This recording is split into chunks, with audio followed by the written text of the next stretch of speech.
Ever come home from a trip and think, wait, when did I start seeing things this way? Maybe it was a strange street food you ended up loving, or the time you got completely lost in a city where no one spoke your language and somehow you didn't just survive, you thrived. That's not just a nice travel memory. There's real science behind it. Travel actually reshapes how your brain works, how you relate to strangers, and how you handle uncertainty. In this episode of Learn English Lab, we're unpacking exactly why that happens, the psychology of unfamiliar places, why discomfort quietly makes you smarter, and what travel reveals about who you really are. Plus, plenty of advanced vocabulary along the way. I mean, it is such a fascinating premise, because it just completely reframes how we think about leaving home. Yeah, it really does. It's like we're so conditioned to view travel as just this luxury, right? A brief escape or, I don't know, a chance to take photos and check out from reality. But the mission for this deep dive is to really look under the hood of that whole experience.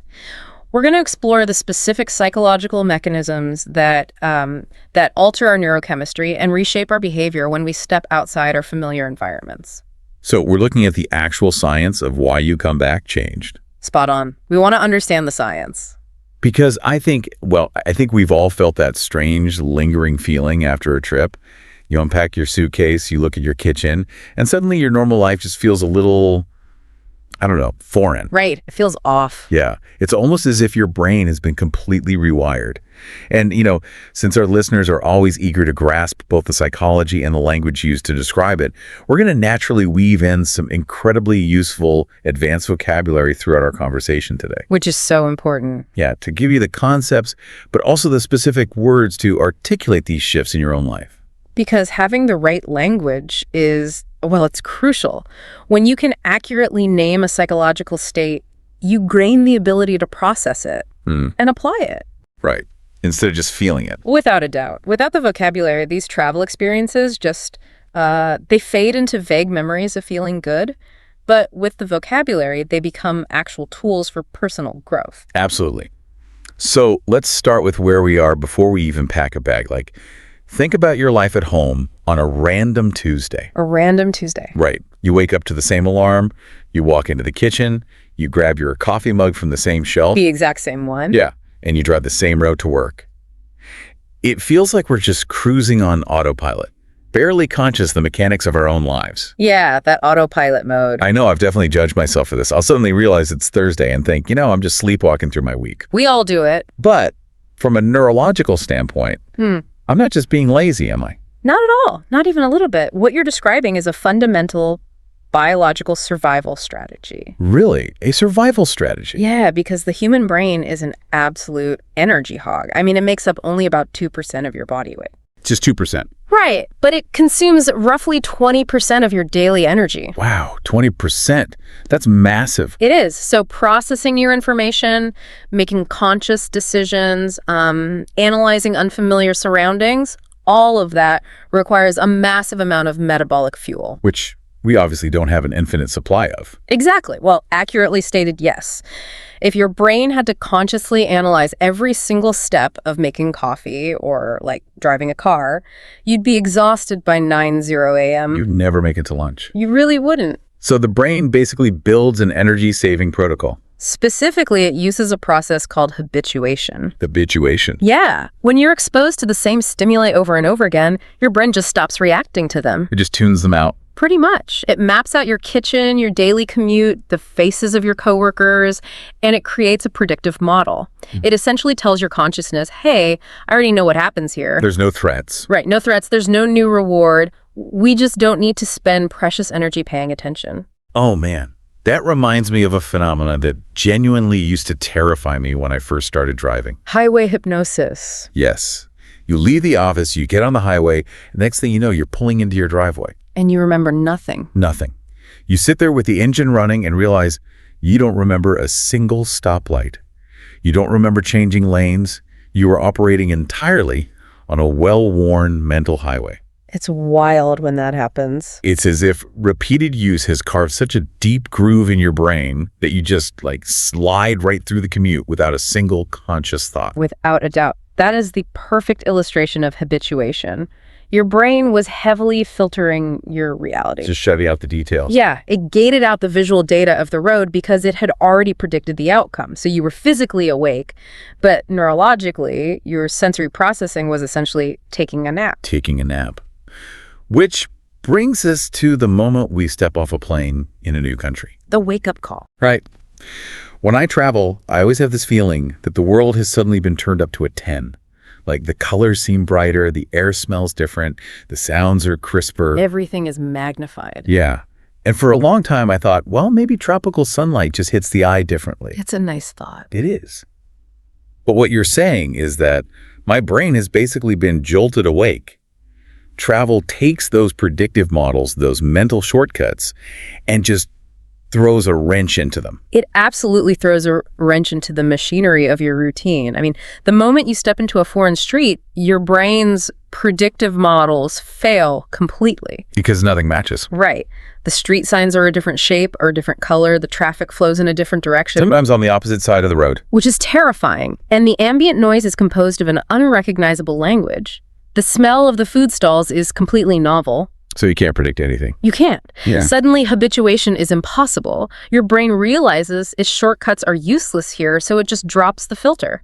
And what happens when that filter drops? You enter a state of heightened sensory awareness. Heightened sensory awareness. Yeah, because the brain cannot predict what's going to happen next. It has to actively process everything to keep you safe and help you navigate. It opens the floodgates. It opens the floodgates to all the incoming sensory data.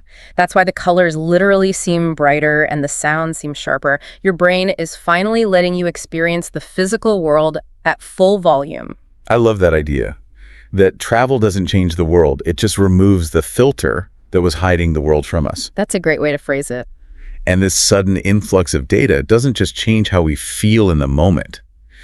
It fundamentally changes how we remember our lives. Oh, massively. In the materials we were reviewing for this deep dive, there's a story about a woman named Sarah that I found incredibly relatable. Her experience perfectly captures the mechanics of memory. It really does. So Sarah had been working in the same corporate office job in Chicago for 5 years. 5 whole years. Yeah. And when asked to describe her day-to-day life during that period, she called the entire 5 years a blur. Which is so common. Right. Right. Like if you asked her what she did on a random Tuesday in October 3 years ago, she had absolutely no idea. No specific memories of lunches, meetings, commutes. It all just melted together. Habituation at work. Exactly. I mean, specifically that.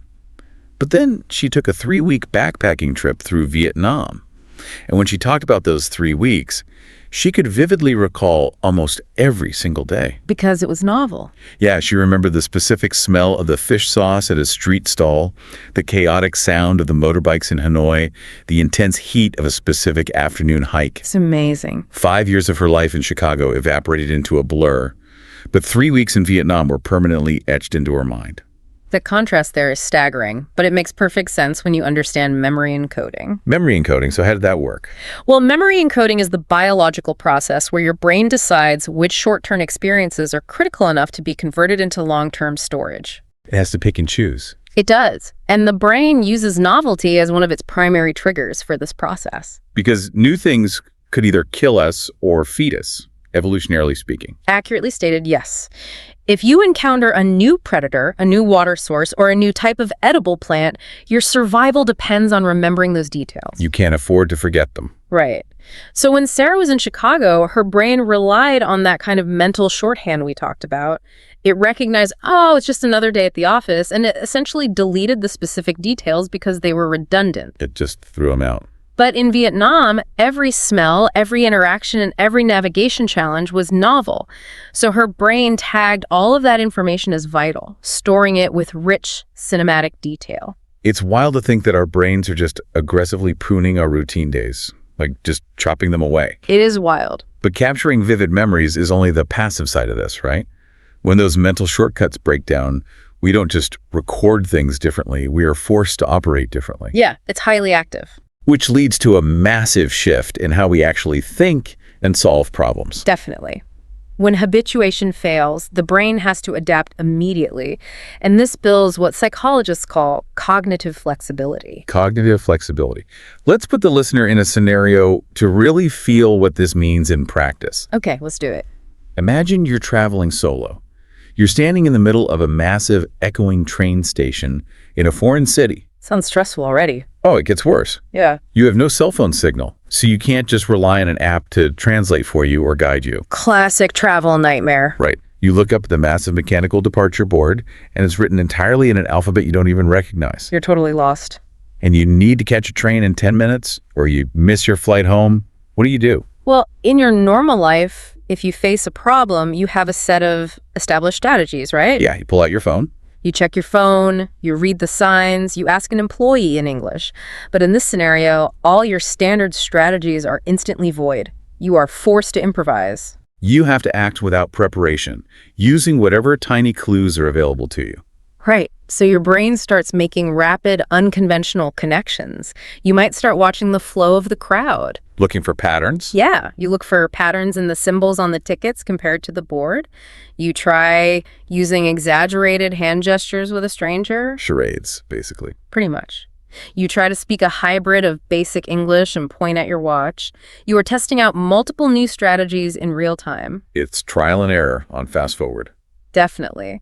Cognitive flexibility is the mental agility to switch between these different concepts rapidly, to abandon a failing strategy without panicking, and to piece together a solution from highly fragmented information. It's basically a high-intensity workout for your brain's problem-solving centers. A cognitive boot camp. And doing that repeatedly must have a lingering effect. It absolutely does. Researchers actually conducted a fascinating study on expatriates, people who have lived and worked in foreign countries. Okay, what did they do? They gave them a series of complex creativity puzzles, and the data showed that the individuals who had spent time navigating a foreign culture were significantly better at finding unconventional solutions to these puzzles. So they were demonstrably more creative. Without a doubt. They were able to see past the obvious, routine answers and connect disparate ideas. I have to push back on this a little bit, though. Okay, go ahead. Because I know a lot of people who travel. They fly to a beautiful, all-inclusive resort. They sit by the pool for 7 days. They eat food that's familiar to them. And they interact mostly with staff who speak their language perfectly. I see where you're going with this. Right. Does that kind of trip magically make someone a creative genius? Yeah. Because I'm highly skeptical that lounging with a margarita is rewiring neural pathways. And your skepticism is entirely justified. The researchers noted a very important caveat to their findings. What's the caveat? The location itself does not grant you cognitive flexibility. Just being there isn't enough. Right. The critical variable is the depth of engagement with the new environment. So if you insulate yourself from the reality of the place, you get zero cognitive benefit. Correct. The growth only occurs if you actually engage with the friction of the unknown. The friction. Yeah. The expats who showed increased creativity were the ones who actively tried to navigate the local markets, learned the local customs, and figured out the public transit. The friction is the entire point. You have to struggle a little bit. Exactly. Well, definitely. When you're forced to figure out how to buy groceries, when you can't read a single label, you're forcing your brain to accept a profound truth. There are multiple, equally valid ways to accomplish a task. That brings up one of my favorite concepts from our research today. The idea that travel teaches you to hold your assumptions loosely. Yes, holding them loosely. Because at home, we assume there's one quote-unquote right way to run a meeting, one right way to queue for a bus, one right way to eat a meal. We treat them like laws of physics. We really do. Yeah. We cling to these assumptions as if they're universal. But when you travel deeply, you realize they're just local customs. And when you learn to hold those assumptions loosely, you stop panicking when your initial plan fails. Because you know there are other ways. Right.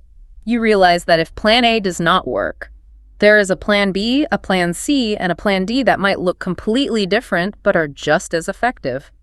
This adaptability translates directly back to your career and your personal life. But let's be honest, acquiring that adaptability is not always a pleasant experience. No, it really is. In fact, standing in that foreign train station sweating over a departure board is incredibly stressful.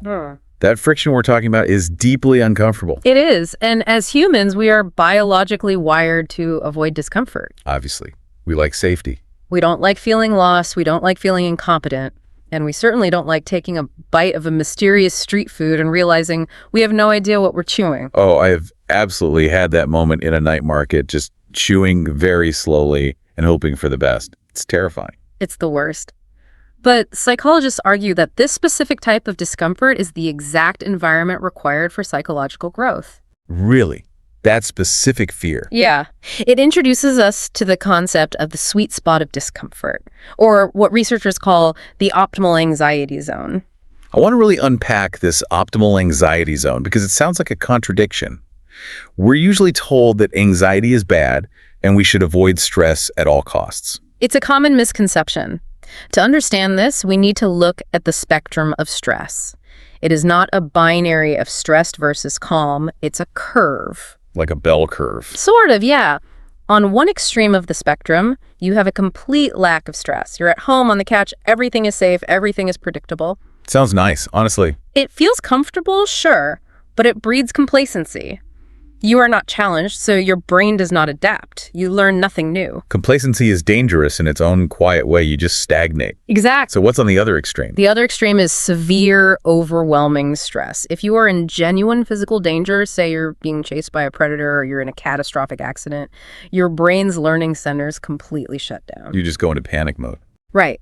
The prefrontal cortex, which handles complex thought, goes offline, and the amygdala takes over. You enter a rigid, narrow-minded survival mode. You are definitely not learning creative problem solving while running for your life. No, you're just trying to survive. So the sweet spot is the middle ground. Specifically, what does that middle ground look like? It's a level of manageable uncertainty. It's high enough to jolt you out of your complacency and force you to pay attention, but low enough that you're not in true survival mode. And travel does that. Travel constantly places you in this sweet spot. Say your bus breaks down in the middle of nowhere. You are not in mortal danger, but your body still releases a mild surge of cortisol and adrenaline. Your senses sharpen. Yes, you are forced to act. And when you successfully navigate that situation, when you hitch a ride or find an alternate route, you get this incredible hit of accomplishment. You realize you survived the unknown. Which builds two very specific psychological traits: resourcefulness and a tolerance for ambiguity. Let's focus on tolerance for ambiguity, because I think this is one of the most vital skills a person can possess in the modern world. It truly is. How would you define it for someone who isn't familiar with the term? Tolerance for ambiguity is the psychological capacity to remain calm and make effective decisions even when you are operating with highly incomplete information. So, acting without knowing the full picture. Right. People with a high tolerance for ambiguity do not catastrophize when the plan suddenly changes. They do not view unfamiliar situations as immediate threats. They can just roll with it. Yeah, they're comfortable existing in the gray areas. And the crucial thing to note here is that this is not a genetic trait. It's not like your height or your eye color. It's a muscle. A mental muscle, definitely. If you don't exercise it, it weakens. If you expose yourself to manageable uncertainty, it gets stronger. There's a story from our sources about a man named Daniel that perfectly illustrates how this muscle is built. Oh, Daniel. He is the classic example of someone who started with an extremely low tolerance for ambiguity. Right. Daniel was a software engineer, and in his daily life, he relied heavily on control. He had meticulous, color-coded spreadsheets for everything. He needed absolute predictability. He admitted that if a simple project meeting at work started even 5 minutes late, he would completely fall apart. His stress levels would spike, he would become agitated, and his entire afternoon would be derailed. Because in his mind, a deviation from the plan felt like a massive threat. Spot on. He equated uncertainty with danger. But then, Daniel decided to take a solo backpacking trip through the Andes in South America. Quite the shift from the office. And if anyone has traveled through the Andes, you know that color-coded spreadsheets are completely useless. Things did not go according to plan. They never do. One afternoon, he was on a bus winding through the mountains, and the engine literally started smoking. The bus pulled over, the driver got out, and they were stuck on the side of a dirt road for 8 hours, waiting for a replacement part. For someone who used to panic over a 5-minute delay, an 8-hour delay on a mountain road should have been a psychological catastrophe. But it wasn't. Because he had to endure it, he realized something profound. The delay was incredibly inconvenient. He was hungry, he was bored, he was dusty. But he wasn't dead. Exactly. I mean, he was not actually in danger. He survived it. He learned to separate the feeling of discomfort from the feeling of a true threat. That distinction, realizing that uncertainty is usually just uncomfortable, not dangerous, is the core of building composure. Composure, that quiet internal steadiness when everything externally is chaotic. It's a superpower, honestly. And the beauty of Daniel's story is that he didn't leave that composure in South America.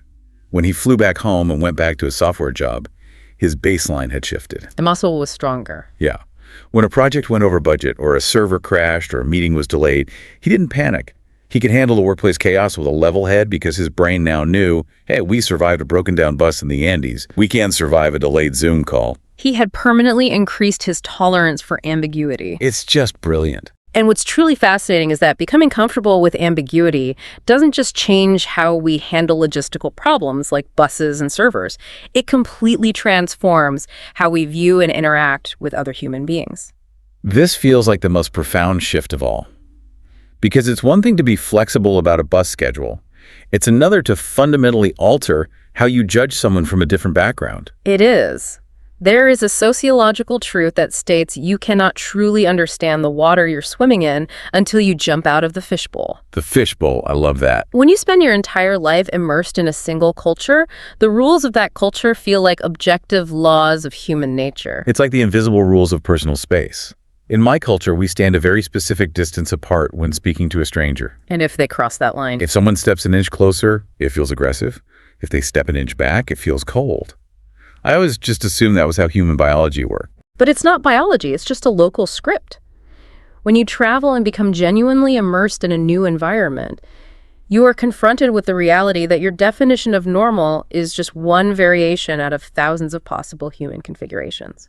And realizing that triggers a process you referred to earlier as perspective taking. Right. Perspective taking goes far beyond just intellectually acknowledging that other cultures exist. It is the active cognitive effort to imagine the world through the lens of someone else's rules. Trying to see their logic. Yeah, it's the attempt to understand the internal logic of a behavior that seems entirely foreign to you. I want to use a specific example to ground this. Okay, let's hear it.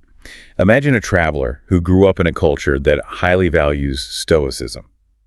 In their home country, public displays of intense emotion are considered inappropriate.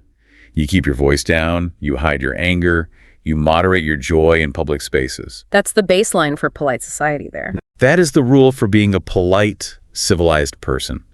Now, imagine that same traveler is dropped into a culture where loud, expressive emotion is the absolute norm. Oh, that's going to be a shock. A huge shock. The markets are full of people shouting affectionately.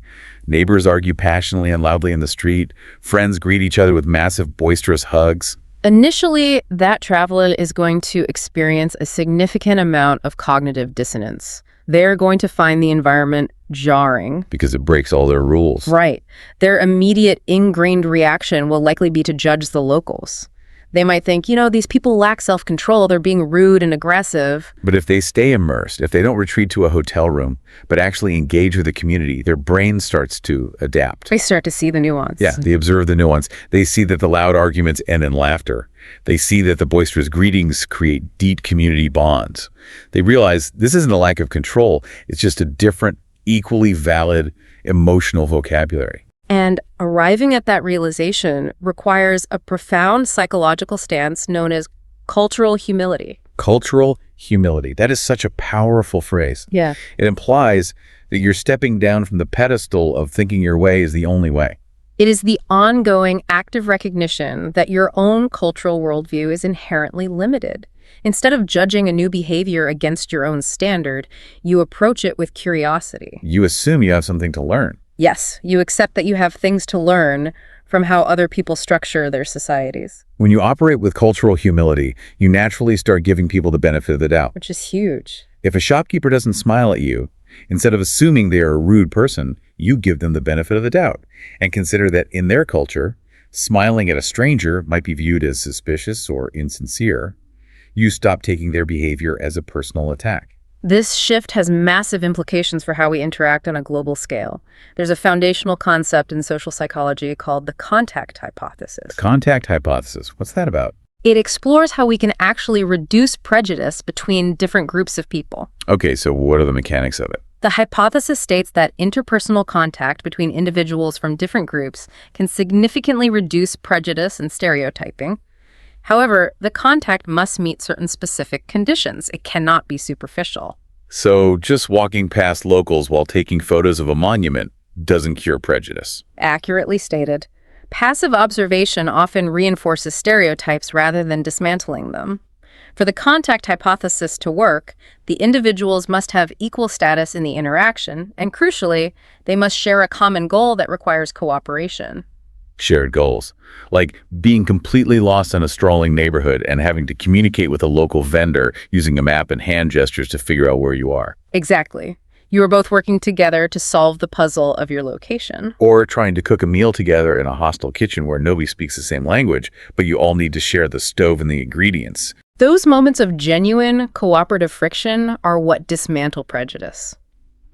You stop seeing the other person as a representative of a foreign category and start seeing them as an individual human being with whom you are collaborating. In a world that feels increasingly polarized, where we are constantly retreating into our own ideological echo chambers, this kind of lived, boots-on-the-ground empathy feels more important than ever. It really does. But here is where it gets really interesting.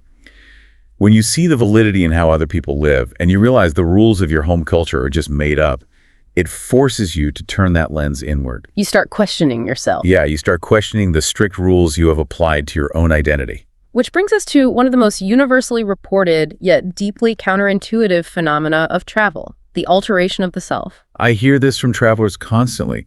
They say, I feel more like my true self when I am thousands of miles away, surrounded by strangers, than I do sitting in my own living room with people I have known for 20 years. It's a very common sentiment. Logically, that sounds backward. Shouldn't we be most authentic around the people who know us best? You would assume so, but that assumption ignores the power of social scaffolding. Social scaffolding. Let's explain that, because this analogy perfectly captures why we feel so stuck at home. Okay, go ahead. In construction, scaffolding is the temporary metal framework erected around a building to hold it in place while it's being worked on.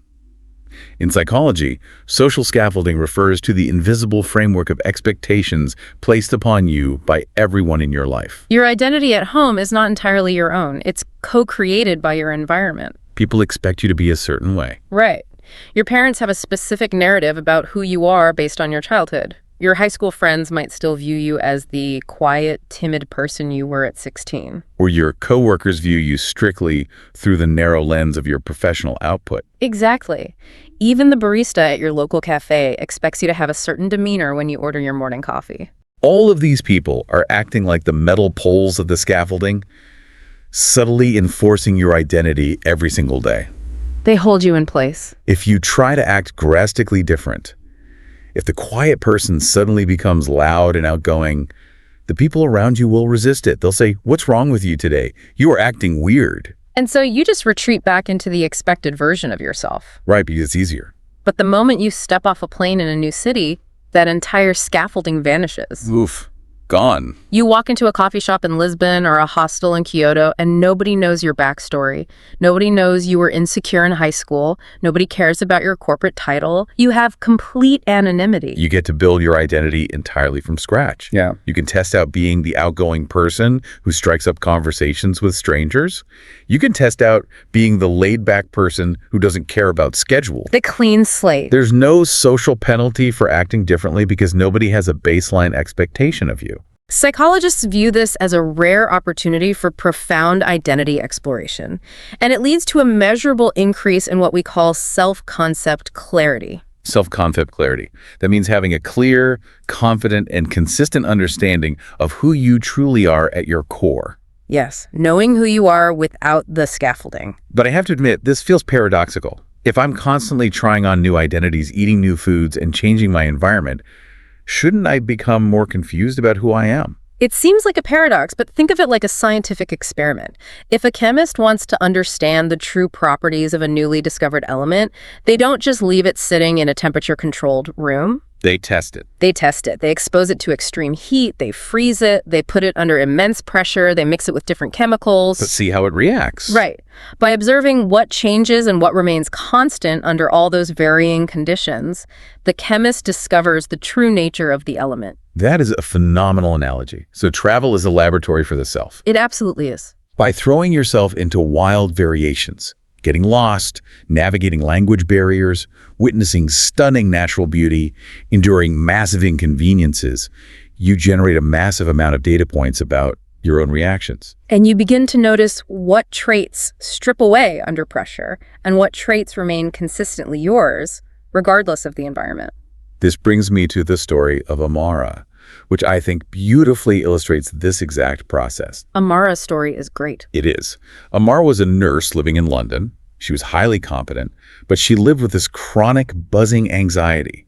She obsessed over her schedule, she worried about what people thought of her, and she considered this anxiety to be a fundamental, permanent flaw in her personality. She owned it. She told people, I'm just an anxious person. Right. She believed the anxiety was a core trait. But then Amara took a 6-month career break to travel overland through parts of Asia and Africa.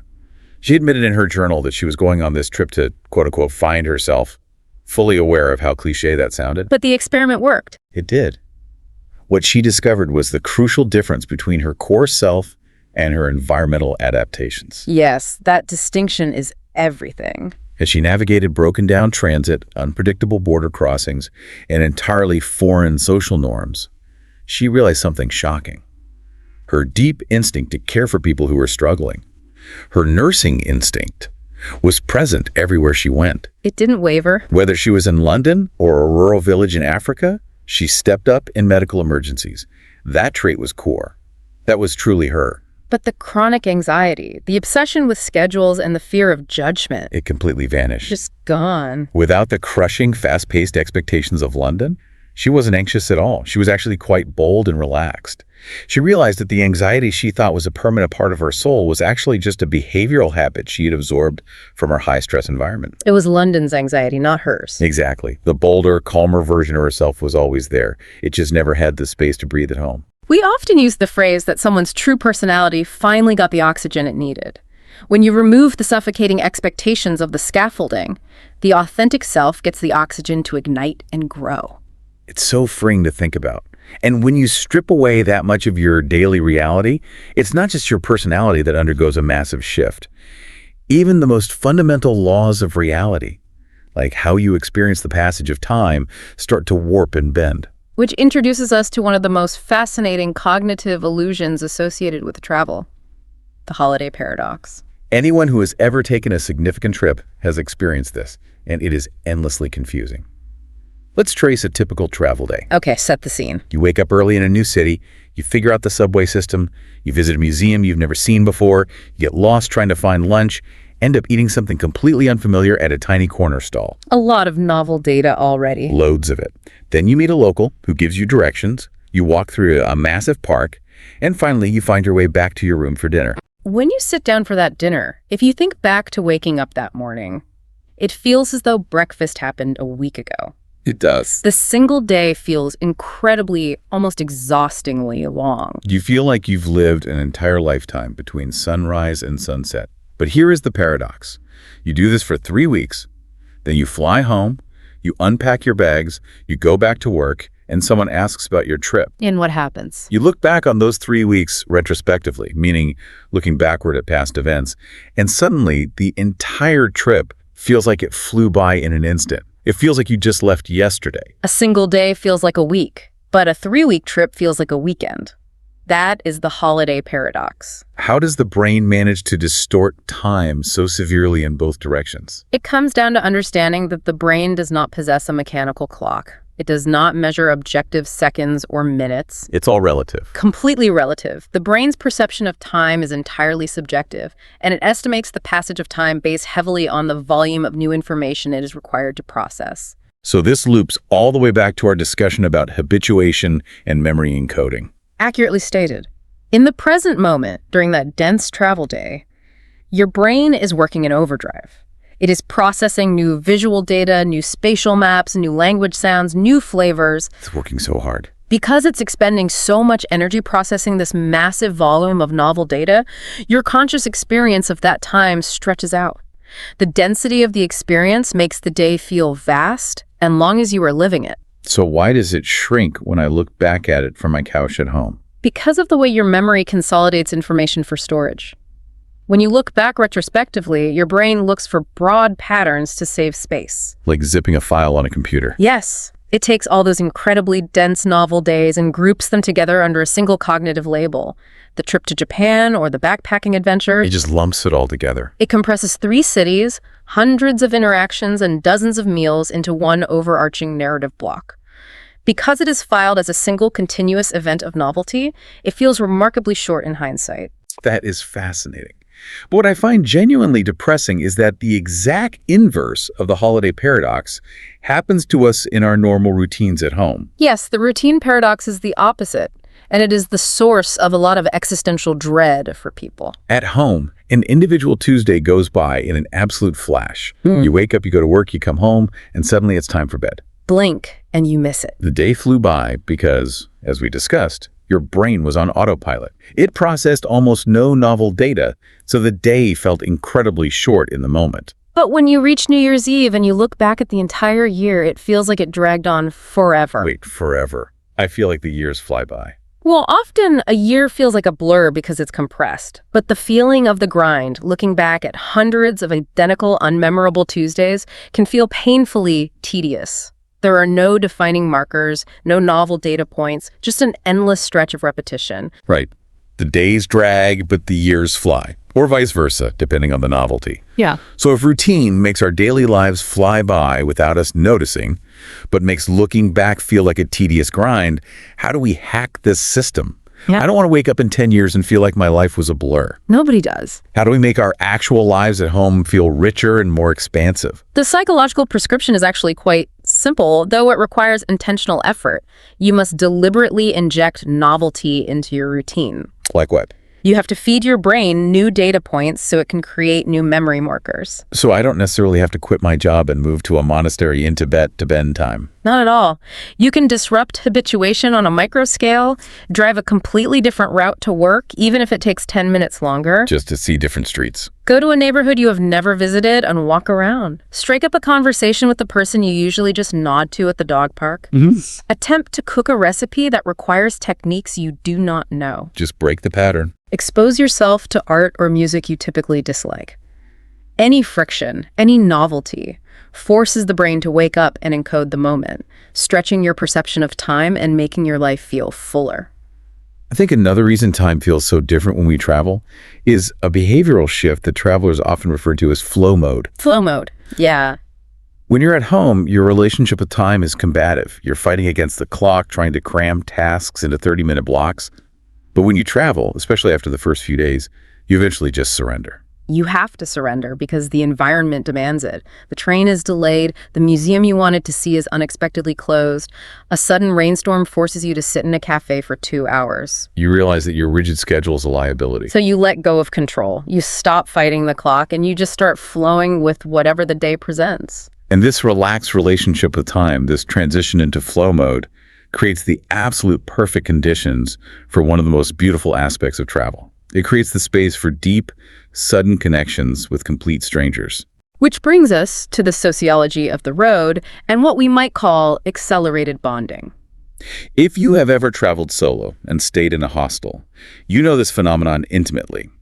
You can sit down in a hostel common room, start talking to a person you have never met before, and within 3 days, you feel a deeper bond with them than you do with a coworker you have sat next to in an office for 3 entire years. It's crazy how fast it happens. It defies logic. Why does that happen? Psychologists have identified several overlapping mechanisms that cause this rapid emotional acceleration. The first is a well-documented phenomenon known as the stranger on a train effect. Stranger on a train effect. That sounds like an old Hitchcock film. It does, yeah. What does it actually mean in psychology? It describes the human tendency to be significantly more vulnerable, honest, and open with a complete stranger who we believe we will never see again compared to how we communicate with our close acquaintances. That seems entirely counterintuitive. Shouldn't we be most vulnerable with the people we trust the most? Not necessarily because of the evolutionary weight of social consequences.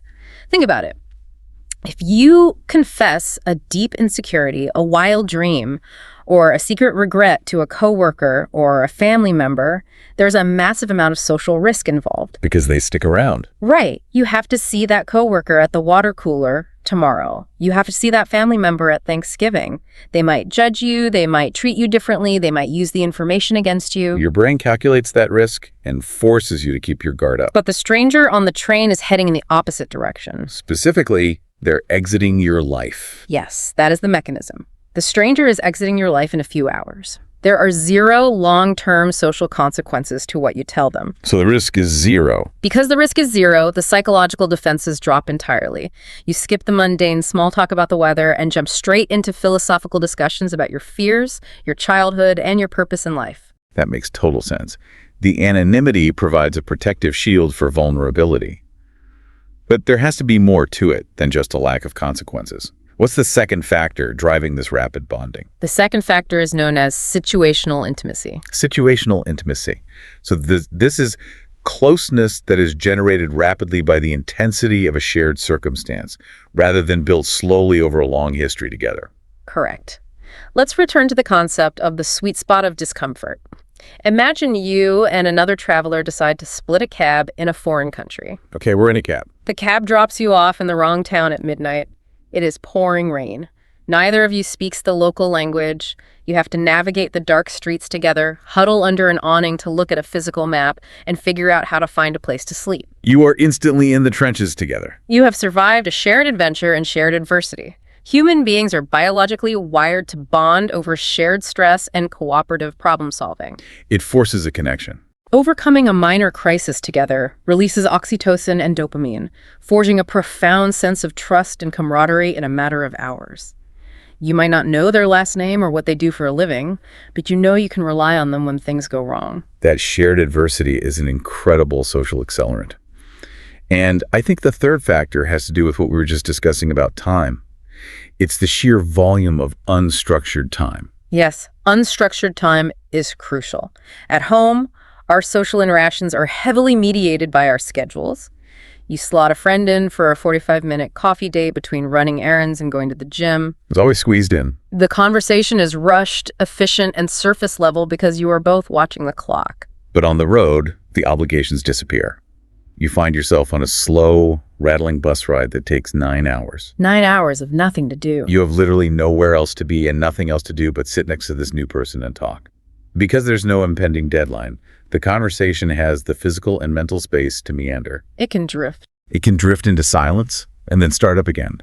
It has the room to breathe and go deeply into profound territory. The overarching takeaway from these interactions is a critical lesson about human connection. Closeness is not determined by the sheer quantity of time you spend with someone.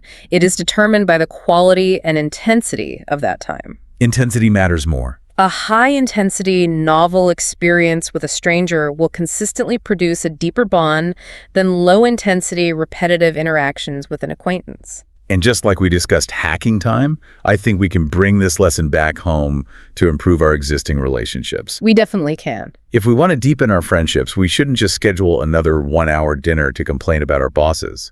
We need to manufacture situational intimacy. We need to invite our friends into novel, slightly challenging experiences. Introduce some manageable friction into the friendship. Yes. Go do a complex escape room, take a bizarre cooking class where you both inevitably mess up the recipe, go navigate a hiking trail neither of you has ever been on.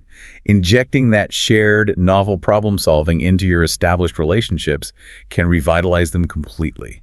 That is a phenomenal application of the theory. But discussing how to bring these lessons home brings us to what is, without a doubt, the most difficult and unexpected phase of the entire travel life cycle. It is the part of the journey that no travel blog prepares you for, and it is often incredibly painful. The process of integration and dealing with reverse culture shock. Everyone expects traditional culture shock when they leave.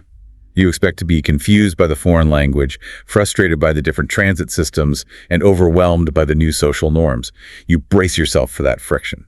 But what catches travelers completely off guard is reverse culture shock. Let's clearly define this phenomenon. Reverse culture shock is the deeply disorienting psychological experience of returning to your home environment, a place that has not fundamentally changed at all, and realizing that you no longer fit perfectly into it because you have fundamentally changed. Disorienting is the perfect word. It causes this profound confusion about your own sense of self and your place in the world. I want to spend a moment talking about the profound, loneliness of this experience. It is very lonely. Because you come home, you are buzzing with all this new perspective, and you go to your first family dinner, or you walk into the break room at the office, and someone inevitably asks the standard small talk question.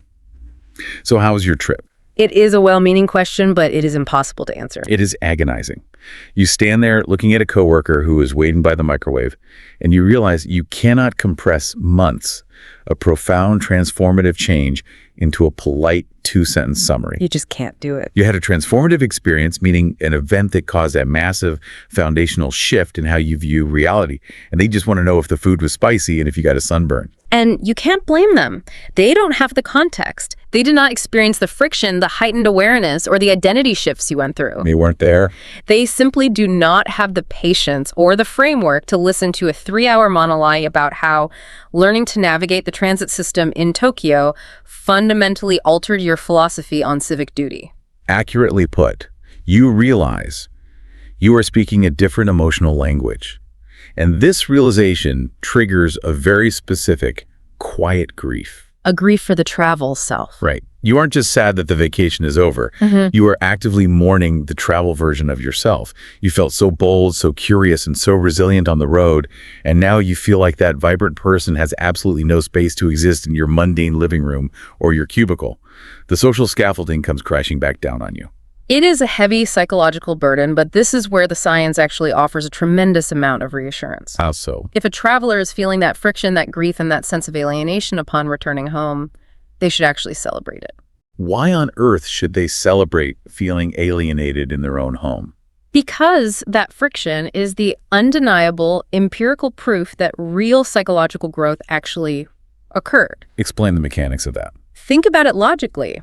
If you travel for 3 months, fly home, walk back into your house, and slip perfectly and seamlessly back into your old routine without a single moment of discomfort, what does that indicate? It means the trip didn't change you at all. You were the exact same shape you were when you left. Without a doubt.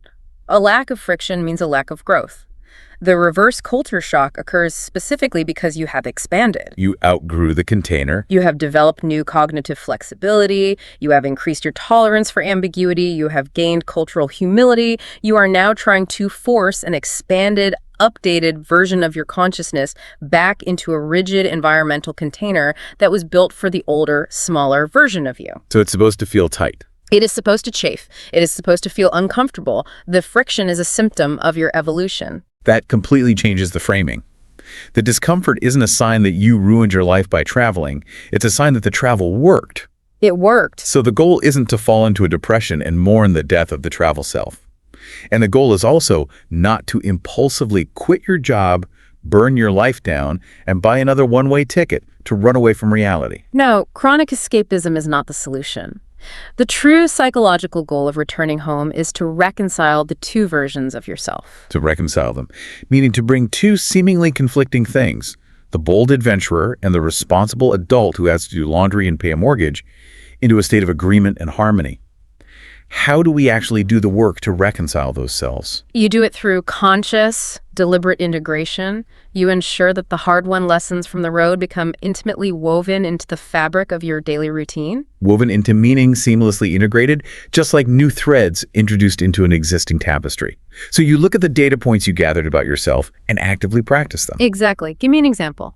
If you learned in Spain that you actually love sitting for 2 hours over a slow dinner instead of eating over the sink, you enforce that slow dinner at home. Yes.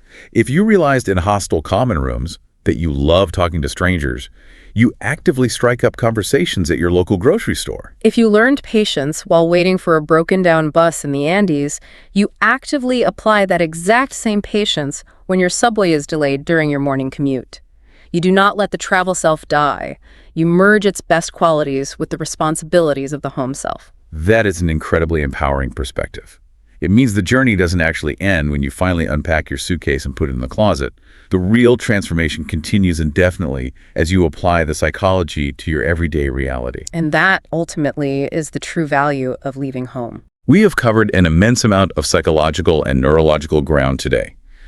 Let's do a final summary of the journey we just mapped out. We started by understanding how the brain conserves energy through habituation, and how travel forces us off autopilot, triggering a state of heightened sensory awareness and vivid memory encoding. We examine how navigating the friction of foreign environments forces the brain to build cognitive flexibility, teaching us the vital skill of holding our assumptions loosely. We leaned into the discomfort, discovering that operating in the optimal anxiety zone builds our resourcefulness and permanently increases our tolerance for ambiguity. We learned that the stress of the unknown is usually just uncomfortable, not truly dangerous. We discussed how immersion in a different way of life fosters perspective-taking and cultural humility, demonstrating how shared goals can dismantle prejudice through the contact hypothesis. We looked at the strange paradox of identity, exploring how escaping our normal social scaffolding allows us to experiment with who we are, ultimately leading to greater self-concept clarity. We unpack the mechanics of time perception, seeing how the brain's reliance on novel data creates the holiday paradox, stretching time in the moment but compressing it in hindsight. We explored the social brain, using the stranger on a train effect and situational intimacy to explain why shared adventures rapidly accelerate human bonding. And finally, we validated the very real struggle of reverse culture shock, reframing that disorienting friction as proof of growth, and recognizing the need to reconcile and weave our expanded selves into our everyday lives. It really is a comprehensive psychological workout from start to finish. And as we wrap up, I want to leave our listeners with a final, provocative thought to mull over. I would ask everyone listening to think back to a specific trip that genuinely changed you, even if it was just a weekend road trip to a neighboring town. What did that disruption teach you about your own resilience, your own prejudices, or your own core personality that you did not know before you left? And more importantly, now that you are back home, living your normal routine, have you found a deliberate way to keep living by that lesson without needing to buy another plane ticket? That is a beautiful question to carry with us. How do we keep the lesson alive in the quiet moments of a Tuesday? I want to thank everyone for going on this deep dive with us today. If you found this breakdown of the psychology of travel helpful, and if you enjoyed exploring these concepts with us, please make sure to like, share, and subscribe to this YouTube channel. Until next time, keep exploring, keep questioning your assumptions, and don't be afraid of a little discomfort.